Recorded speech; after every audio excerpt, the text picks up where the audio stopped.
साथियों, आप सभी का विजय एग्जाम के प्लेटफॉर्म पर स्वागत है।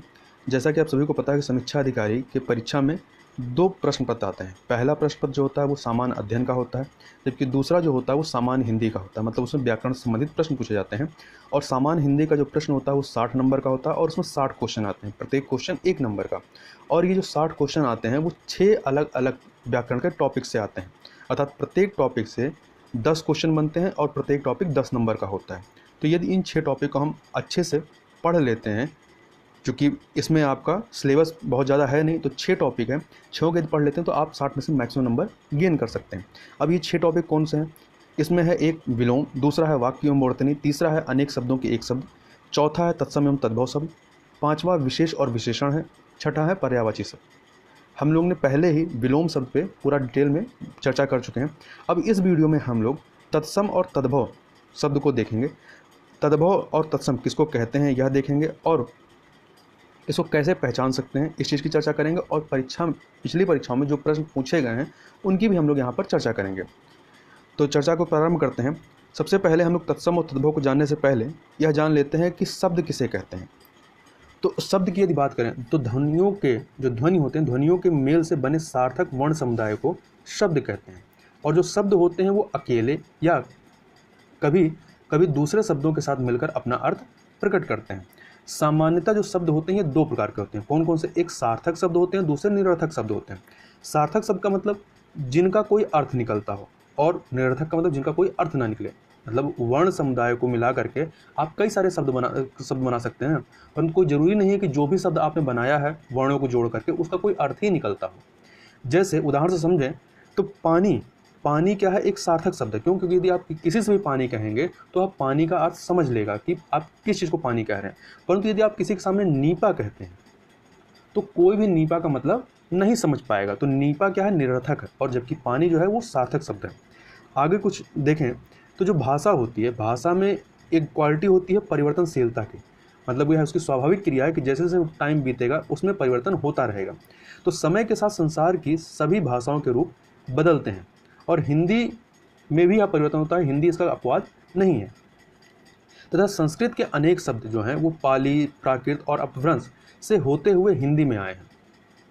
इनमें से कुछ शब्द तो ज्यों के त्यों अपने मूल रूप में हैं, जैसा कि संस्कृत में थे। तो ये जो मूल रूप में है इन्हीं को तत्सम कहते हैं। और कुछ क्या है वो देश काल के प्रभाव से के कारण विकृत हो गए, और जो विकृत हो गए वही तद्भव कहलाते हैं। यदि उत्पत्ति की दृष्टि से देखें तो शब्दों को हम लोग के 4 भेद कर सकते हैं। कौन कौन से? पहला तत्सम है, दूसरा तद्भव, तीसरा देशज और चौथा विदेशी शब्द। चूंकि हमारे सिलेबस में तत्सम और तद्भव ही है, यही 2 हैं, बाकी ये देशज और विदेशी शब्द नहीं है। तो हम लोग यहाँ पर तत्सम और तद्भव की ही चर्चा करेंगे। तो सबसे पहले हम लोग चर्चा करते हैं तत्सम के बारे में। तो तत्सम शब्द जो है यदि इसका संधि विच्छेद करें तो क्या हो जाता है? तत् धन सम। इसमें से तत् का मतलब होता है उसके और सम का मतलब होता है समान या उसके समान, या कह सकते हैं ज्यों का त्यों। अर्थात जो संस्कृत से यथारूप में प्रचलित है, मतलब जैसा संस्कृत में था वैसा ही हमने यहाँ पर उसको ले लिया है। या कहें तो हिंदी में जो शब्द संस्कृत से ज्यों के त्यों ग्रहण कर लिए गए हैं तथा जिनमें कोई ध्वनि परिवर्तन नहीं हुआ है वे क्या कहलाते हैं? वे तत्सम शब्द कहलाते हैं। मतलब जैसा ध्वनि वहाँ पे उच्चारित किया जाता है वैसा ही ध्वनि यहाँ पे भी उच्चारित किया जा रहा है। उदाहरण के तौर पर यदि देखें तो अग्नि, वायु, मातृप्रत, पुष्प, प्रकाश, सूर्य, वचन, मयूर, प्रिय इत्यादि ये सब क्या हैं? ये आपके तत्सम शब्द हैं। अब बात करते हैं तद्भव की। तो तद्भव शब्द का यदि हम संधि विच्छेद करें तो क्या हो जाएगा? तद धन भाव। तद का मतलब होता है उससे और भाव का मतलब होता है उत्पन्न, अर्थात उससे उत्पन्न। तो यहाँ मतलब क्या है? तो यहाँ मतलब है संस्कृत भाषा से उत्पन्न या परिमार्जित या अपभ्रंश रूप से हिंदी में आए हुए शब्द जो होते हैं वो क्या कहलाते हैं? तद्भव शब्द कहलाते हैं। या दूसरे तरह से कहें तो ऐसे शब्द जो संस्कृत और प्राकृत भाषा से विकृत होकर के हिंदी में आए हैं क्या कहलाते हैं? तद्भव कहलाते हैं। या इसको दूसरे तरह से भी और कहा जा सकता है, यह कहा जा सकता है कि संस्कृत भाषा के वह शब्द जिनका हिंदी भाषा में प्रयोग करने पर रूप बदल जाता है उन्हें क्या कहते हैं? तद्भव शब्द कहते हैं। उदाहरण के तौर पर हरिद्रा जो है यह संस्कृत में प्रयोग किया जाता है, जब हिंदी में इसको प्रयोग करते हैं तो क्या कहते हैं हम लोग? हल्दी कहते हैं। तो ये हल्दी क्या हो गया? यह तद्भव हो गया। इसी प्रकार से शलाका का तद्भव क्या हो जाएगा? सलाई हो जाएगा। और महिष का भैंस हो जाएगा। उष्ट्र, यहाँ पे ट्रा है उष्ट्र, तो इसका उष्ट्र का तद्भव क्या हो जाता है? ऊंट हो जाता है। अग्नि का आग हो जाता है, मया का मय हो जाता है, पुष्प का फूल हो जाता है। तो ये तद्भव और तत्सम की डिफिनीशन थी। अब कुछ थोड़ी सी पहचान देख लें कि हम पहचानेंगे कैसे, या हर जगह नहीं काम करेगा पर कुछ जगह इससे आप अंदाज़ा लगा सकते हैं। जैसे कि पहला है इसमें कि हिंदी के उपसर्गों से बने शब्द क्या होते हैं, तद्भव होते हैं, परंतु वो हिंदी के उपसर्ग होने चाहिए, संस्कृत के उपसर्ग नहीं। जैसे कि बे क्या है, बे आपका हिंदी का उपसर्ग है। यदि इसको आप लगाते हैं जैसे कि बेसहारा, बेरोजगार, बेहया, तो ये जो शब्द बनते हैं क्या है, तद्भव शब्द हैं। इसी प्रकार से जो अंक होते हैं जैसे 1 2 3 4, ये जो अंक होते हैं, तो अंकों को यदि शब्दों में लिखेंगे तो वो क्या हो जाएंगे, तो यदि शब्दों में लिखेंगे तो वो तद्भव हो जाएंगे। परंतु यहाँ पर एक अपवाद है। अपवाद क्या है, एक को छोड़कर, जो एक होता है, एक को ये एक लिखते हैं तो एक क्या है, यह तत्सम है। एक को छोड़कर बाकी जितने भी अंक हैं उनको जब आप हिंदी में लिखते हैं, जैसे आप 2 को क्या लिखेंगे, 2 लिख दिए, 3 को 3 लिख दिए, 4 को 4 लिख दिए, तो ये जो लिख दिए हैं शब्दों में, ये क्या है, ये तद्भव हो जाते हैं। ठीक है, तो कहीं पे भी यदि ऑप्शन में आपको अंक जो हैं वो शब्दों में लिखे हों, ठीक है, और हिंदी के शब्दों में लिखे हों, संस्कृत भाषा में नहीं, तो वो क्या हो जाएगा, वो तद्भव हो जाएगा। तीसरी पहचान एक है कि यदि शब्द के ऊपर जो है चंद्र बिंदु या कह दें अनुनासिक लगा हुआ है, तो वो मुख्य रूप से पूरी संभावना रहती है कि वो तद्भव शब्द ही होते हैं। जैसे कि चाँद, हंसना, ये क्या है, तद्भव शब्द हैं। अब हम लोग कुछ जो पिछले परीक्षाओं में आयोग के द्वारा परीक्षा में प्रश्न पूछे गए हैं उनके उदाहरणों को देख लेते हैं। तो यहाँ पर हम लोग कुछ तद्भव और तत्सम की चर्चा करेंगे। जैसे आम क्या है, तद्भव है, इसका तत्सम क्या होता है, आम्र होता है। तो इसको याद रखिएगा, इन जो भी तद्भव तत्सम है ये काफ़ी महत्वपूर्ण है। ऊँट का, जैसा कि हम लोग पहले ही बात की, उष्ट्र होता है, यहाँ पर याद रखिएगा ट्रा होता है, उष्ट्र, ठीक है। तो ऊँट का उष्ट्र यह पूछा जाता है और आदमी कन्फ्यूज कर जाता है। चूल्हा का चुल्ली होता है, चौकी का चतुष्पादिका होता है। और स्पेलिंग याद रखिए, कई बार क्या होगा कि आपको उसी शब्द से मिलते जुलते स्पेलिंग मिस्टेक करके 4 ऑप्शन बना देंगे। तो आप यदि आपके ने को वर्तनी उसकी याद सही से याद नहीं है या ध्यान में नहीं है, तो क्या करेंगे, उसको आप गलत करके चले आएंगे, पूरी संभावना है कि गलत हो जाएगा। तो चौकी का चतुष्पादिका होता है, सलाई का सलाका होता है, चोंच का चंचू होता है, तुरत या तुरंत का क्या होता है, त्वरित होता है।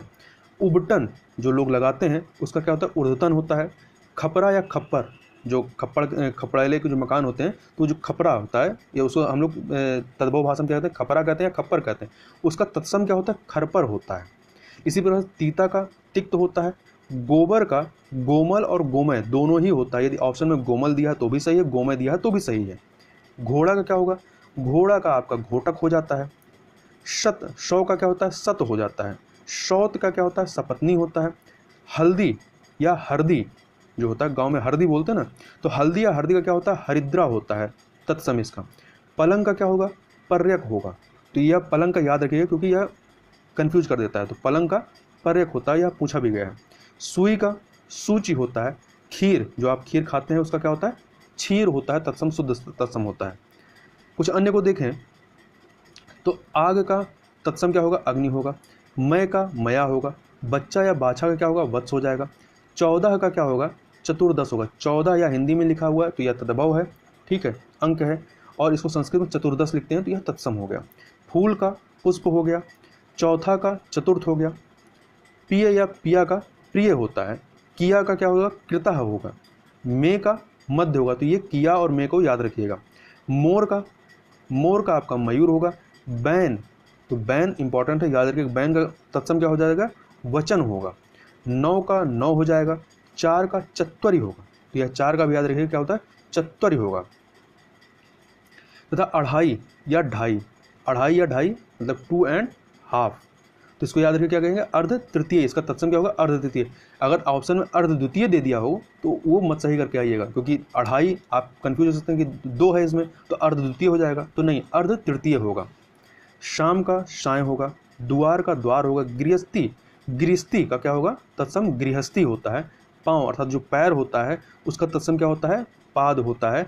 अकेला का एकल होता है। अक्ल का अक्ल होता है। तो ये चारों एक ही ऑप्शन में, एक ही क्वेश्चन में दे सकते हैं 4 ऑप्शन के तौर पर। तो यहाँ पे इसको कंफ्यूज मत करिएगा, अकेला का एकल होता है, अकल का अक्ल होता है। कुछ अन्य को देखें तो यहाँ पर आपका कपड़ा का क्या होता है? करपट होता है। कपाट का किवाड़ होता है। केवट का कैवर्त होता है। जैसे कि आपसे यह परीक्षा में पूछ लेगा, परीक्षा में यह प्रश्न भी बना था कि करपट जो शब्द है इसका तद्भव क्या है। तो ऑप्शन में आपका था कपड़ा, कपाट, किवाड़, केवट। ठीक है, तो ये 4 ऑप्शन थे। तो इसमें करपट किसको, इसका तद्भव क्या होता है? कपड़ा होता है। तो याद रखिएगा करपट का तद्भव कपड़ा होता है। और बाकी जो है कपाट का तद्भव है, और यह किवाड़ का तद्भव है। तो कपाट का तत्सम क्या होगा? किवाड़ हो जाएगा। इसी प्रकार केवट का तत्सम क्या होगा? कैवर्त होगा। केवट मतलब जो नाव चलाने वाला होता है, तो केवट का कैवर्त होगा। इस चीज़ को याद रखिए। गीध, या भी कई बार पूछा है, तो गीध का गिद्ध हो जाएगा। स्पेलिंग याद रखिएगा। मक्खी का मच्छिका होता है। हुलास का तत्सम क्या होता है? उल्लास होता है। नारियल का नारिकेल होगा। तो यह स्पेलिंग याद रखिएगा। नारिकेल की वर्तनी क्या है? शुद्ध, इसको याद रखिएगा। इस पर जो परीक्षा में प्रश्न पूछा गया था वो काफ़ी कन्फ्यूजिंग था। क्यों? क्योंकि परीक्षा में प्रश्न पूछा था कि नारियल शब्द का तत्सम रूप है, बताइए। तो 4 ऑप्शन जो थे, चारों ही नारिकेल को क्या है, उसकी वर्तनी बिगाड़ दी गई थी। पहला नारिकेल था, नारिकेली, नारिकेल, नारिकेला। तो यहाँ परीक्षा में आप क्या होंगे, चारों को देख के कन्फ्यूज हो जाएंगे। चारों लगेगा कि यह सही है। यदि आपको वर्तनी शुद्ध पता है तब तो आप सही कर लेंगे। तो यहाँ पर जो है नारिकेल जो है, जैसा कि हमने ऊपर देखा कि यह क्या है? शुद्ध है। ठीक है, तो इसका नारियल का तत्सम क्या हो जाएगा? नारिकेल हो जाएगा। परंतु जो आयोग ने जो उत्तर दिया था वो ए और सी दोनों, मतलब नारिकेल और नारिकेल दोनों को सही माना था। ठीक है, तो याद रखिएगा आयोग ने क्या माना और इसका शुद्ध क्या है। तो शुद्ध आपका नारिकेल है और आयोग ने इन दोनों को सही माना था, ए और सी को। इसी प्रकार से सिंह, तो सिंह भी कन्फ्यूजिंग होता है। तो ये श्रिग होता है, रा नहीं होगा। ठीक है, ये यहाँ पे ये यदि लगा है तो ये ऑप्शन आपका गलत हो जाएगा। जिसमें रा नहीं लगा हुआ है यही वाला ऑप्शन आपका सही होगा। तो ये इसमें आप वर्तनी याद रखिएगा सिंह का। कोयल का तत्सम क्या हो जाएगा? कोकिल हो जाएगा। अचरज का क्या हो जाएगा? आश्चर्य हो जाएगा। उजाला का क्या हो जाएगा? उज्ज्वल हो जाएगा। कांटा का कंटक हो जाएगा। और अटारी का तत्सम क्या हो जाएगा? अट्टालिका हो जाएगा। इसी प्रकार से यहाँ पे एक थोड़ा सा प्रश्न देखें, तो प्रश्न है आपका कि निम्न में से कौन सा शब्द तद्भव है। ठीक है, तद्भव बताना है। तो ऑप्शन है ए जल, दूसरा है बी नग्न, तीसरा सी तीन, और डी जो है वो भ्रमर है। तो इसमें एक चीज़ हमें ढूंढनी है, ये देखिए 3। तो जैसा कि हम लोग पहले ही बात किया है कि यदि अंक है उसको सब हिंदी के शब्दों में लिखते हैं तो वो क्या हो जाता है? तद्भव होता है। तो हमने 3 को 3 लिखा हुआ है, तो ये क्या है? तद्भव हो गया। ये चीज़ यदि आपको याद हो तो आप तुरंत इसको सही कर लेंगे। इसी तरीके से 3 को यदि आप तत्सम की बात करें क्या होगा, तो तृण होगा, नंगा का नग्न होगा, भौरा का भ्रमर होगा। कुछ अन्य को देखें यहाँ पर, तो आपका कपूर का क्या होता है? कर्पूर होता है। तो याद रखिएगा क्योंकि ये कन्फ्यूजिंग होता है। ऑप्शन जो देगा आपका कपूर, कर्पूर, कपड़ा, करपट, ये 4 ऑप्शन दे सकता है। तो कपूर का कर्पूर होगा, और कपड़ा का जैसा कि हम लोग पहले ही बात किया है, कपड़ा क्या होता है? करपट होता है। खप्पर का खरपर होता है। और केकड़ा का क्या होता है? करकट होता है। केकड़ा का करकट होता है। तो आप जो है ये दोनों देखिए काफ़ी कन्फ्यूजिंग, करपट और करकट दोनों काफ़ी मिलते जुलते हैं ना। परंतु करपट जो है वह कपड़ा का तत्सम है, जबकि जो करकट है वह केकड़ा का तत्सम है। इस चीज़ को याद रखिएगा। यहाँ पर एक प्रश्न देख लें, तो प्रश्न है कि निम्न में से कौन तत्सम शब्दों की जोड़ी नहीं है, मतलब कौन सी जोड़ी तत्सम शब्दों की नहीं है। तो यहाँ पे 4 ऑप्शन है। पहली जोड़ी है कर्म विद्या, दूसरा दधिभात, तीसरा है मत्स्य मृग, और चौथा है डी ज्ञान क्षेत्र। तो यदि पहला देखें तो इसमें कर्म और विद्या दोनों ही क्या है? तत्सम है। सी देखें मत्स्य और मृग दोनों ही तत्सम है। इसी प्रकार से ज्ञान और क्षेत्र दोनों ही तत्सम है। परंतु जब ये बी में आते हैं तो बी में दधि भात, तो दधि तो आपका तत्सम है, परंतु भात जो है यह तत्सम नहीं है। भात का आपका जो तत्सम होता है वो क्या होता है? भक्त होता है। ठीक है, तो इस चीज़ को याद रखिएगा। भात तद्भव है, इसका तत्सम भक्त होता है। कुछ अन्य को देखें तो चूरन का क्या होगा? चूर्ण होगा। चमड़ा का चर्म होगा। आँख का चक्षु होगा। तो ये भी काफ़ी मैच करते हुए हैं। आपको एक ही क्वेश्चन के ऑप्शन में दे सकता है, तो इसको याद रखिएगा। चूरन का चूर्ण, चमड़ा का चर्म होता है तत्सम, आँख का चक्षु होता है। यहाँ पर एक प्रश्न देखें, तो प्रश्न है कि कौन सा तत्सम शब्द नहीं है। तो यहाँ पे 4 ऑप्शन है, इंदु, दिनेश, मनोज, रात। इसमें हमें बताना कौन सा तत्सम शब्द नहीं है। इसमें से इंदु, दिनेश, मनोज के हैं नाम है। तो यहाँ पर जो रात है, रात तत्सम नहीं है बल्कि तद्भव शब्द है। रात का तत्सम क्या होता है? रात्रि होता है। ठीक है, तो इस चीज़ को याद रखिएगा। इसके अलावा तीता का क्या होता है? तीता का होता है आपका तिक्त। तीखा का क्या होता है? तीक्ष्ण। तीता और तीखा दोनों ही थोड़ा सा समानार्थी हैं। तो तीता का तिक्त हो जाता है, तीखा का तीक्ष्ण होता है। आधा का अर्ध होता है और कुआं का कूप होता है। कूप मंडूक आपने सुना होगा, तो कूप, कुआं का कूप तत्सम हो जाएगा। यहाँ पर एक प्रश्न देखें, तो प्रश्न है कि तत्सम शब्द है, मतलब हमें इन चारों में से बताना है कौन सा तत्सम शब्द है। तो ऑप्शन ए है क्लिष्ट, बी है कठोर, सी है कठिन और डी है मजबूत। यदि आप इन चारों ऑप्शन को देखें तो सबसे पहले आपका ध्यान जो जाएगा, आपको लगेगा कन्फ्यूज होकर के कि ए वाला जो क्लिष्ट है या इसका सही हो जाएगा, क्योंकि आपको क्लिष्ट जो है संस्कृत भाषा का शब्द लग रहा है। परंतु ये ध्यान से देखें तो क्लिष्ट जो है इसकी वर्तनी गलत है। क्यों? क्योंकि क्लिष्ट नहीं होता है बल्कि क्लिष्ट होता है। यहाँ पे ठा की जगह पे टा होता है। ठीक है, तो ये क्लिष्ट की वर्तनी क्या है? गलत है, इसलिए आपके ऑप्शन से बाहर हो गया। अब मजबूत भी क्या है? ये तद्भव है। कठोर क्या है? कठोर तत्सम है। और कठिन भी क्या है? तत्सम है। तो कठोर और कठिन दोनों ही तत्सम शब्द हैं। और आयोग ने जब यह परीक्षा में प्रश्न पूछा था तो इसका बी और सी दोनों ऑप्शन सही माना था। कठोर और कठिन दोनों ही तत्सम है। तो याद रखिएगा, कहीं पे आ जाए तो कठोर और कठिन दोनों ही तत्सम शब्द हैं, जबकि क्लिष्ट की वर्तनी गलत है।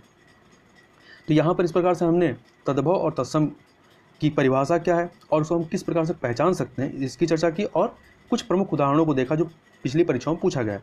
अभी और भी कई सारे उदाहरण बचे हुए हैं जिनको हम लोग नेक्स्ट वीडियो में उसकी चर्चा करेंगे। तो इस वीडियो में बस इतना ही। मिलते हैं नेक्स्ट वीडियो में, तब तक के लिए बहुत बहुत धन्यवाद।